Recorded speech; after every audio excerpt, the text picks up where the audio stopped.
I'm Jeff Neubauer, the co-executive director for Higher Expectations for Racine County.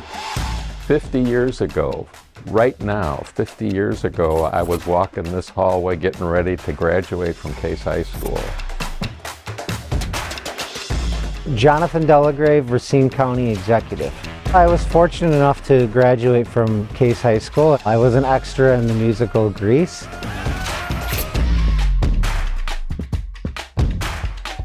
My name is Art Howell. I'm the retired police chief for the city of Racine. I was like a art junkie. I loved to draw. Yeah, I literally did some animation here. It was called Gary Golfer, and it took me probably like 2 weeks to draw all these pictures for this 20 seconds of animation. That's so cool. For sure.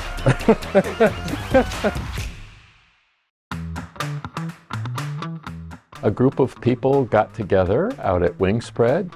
The mayor, the county exec, school superintendent, many large employers, and we've been working on an issue of trying to figure out why it was that we had the highest unemployment rate in the state. We really hadn't made any progress, so we thought we'd try something different.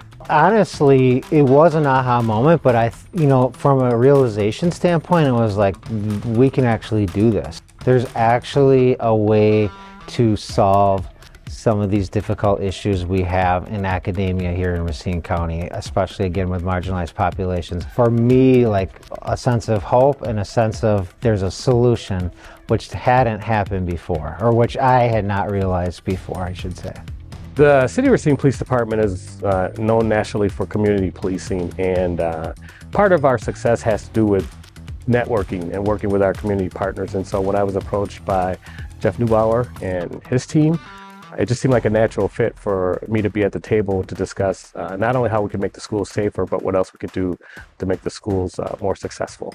You know, we started with me in that room at Wingspread when people turned to me and said, okay, Jeff, we'll support this, but you've got to do it. And I was like, whoa, that wasn't what I was thinking when I walked into this room today. Like, I still remember that first meeting, how that was kind of created. But I also think being at Parkside a couple times, it's hard to be able to get student information to take that data. I remember that meeting at Parkside specifically, that stands out. It's scary. When we first went to the educational institutions in the United Way and said we want to get all the data and share it publicly, people were nervous.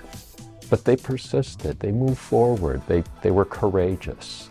It's like a think tank, right? It's one thing to say that we need to have certain benchmarks, but it's another thing to figure out how to get there, whether it's 4K education and everything all the way through the academies. That group of people look at very complex problems and they break them down to smaller areas that they can work on to achieve the larger goals. I'm Elizabeth Erickson. I'm Yolanda Ludke.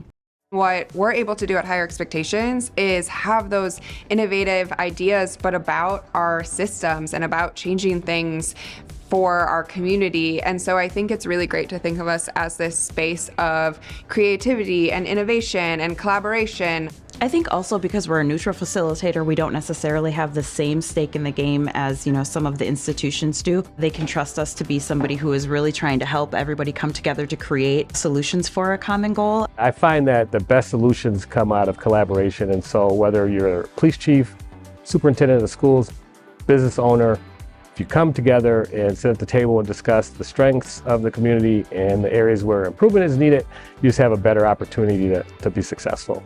And we have some really great leaders across our community who are really excited and engaged to talk to more community members and really co-develop solutions with community in a new way. And so I think that next phase of our organization will be really exciting. My hope is in the near future is to be able to create pathways for our students to take advantage of that economic development and technology zones that we've been able to create. But I really hope at the end of the day that we're creating a county, a city that our students like yourself not only want to stay here and live, but also thrive and make a difference. I think a lot of times people feel like they don't have power, you know, if they haven't come up through a traditional sort of way to get into different kinds of leadership positions. They often feel like, you know, this isn't for me, or I shouldn't be at this table or whatnot. And we really want to turn that back to community and say, you do belong here, you should be here, we want you to be here, and help us create these solutions. I'd like everyone to have this community be their land of opportunity the way it's been for my family. Is there anything else that you wanted to talk about that I didn't ask? I'm just so grateful.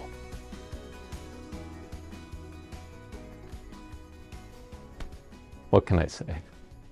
Grateful to you, our colleagues, grateful to everyone who's watching this, our funders, the students, the members of the community, the employers, the educational institutions, everyone who's leaned in. I'm just grateful. Thank you.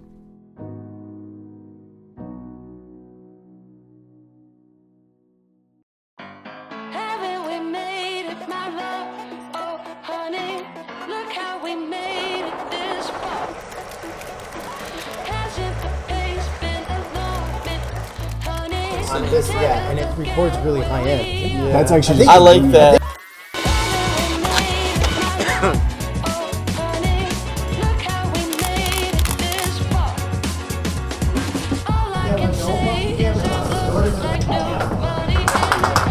Nice.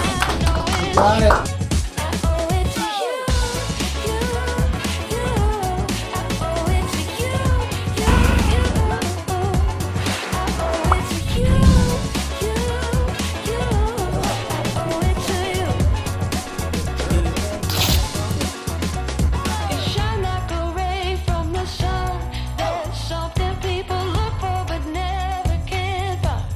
I was like, wait, you never did. Swear you're the gold I've been running for.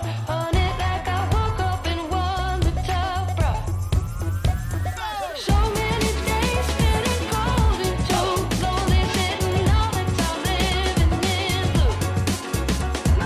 All I can say is I look like nobody, and the only thing I know is true. I owe it to you, you, you. I owe it to you.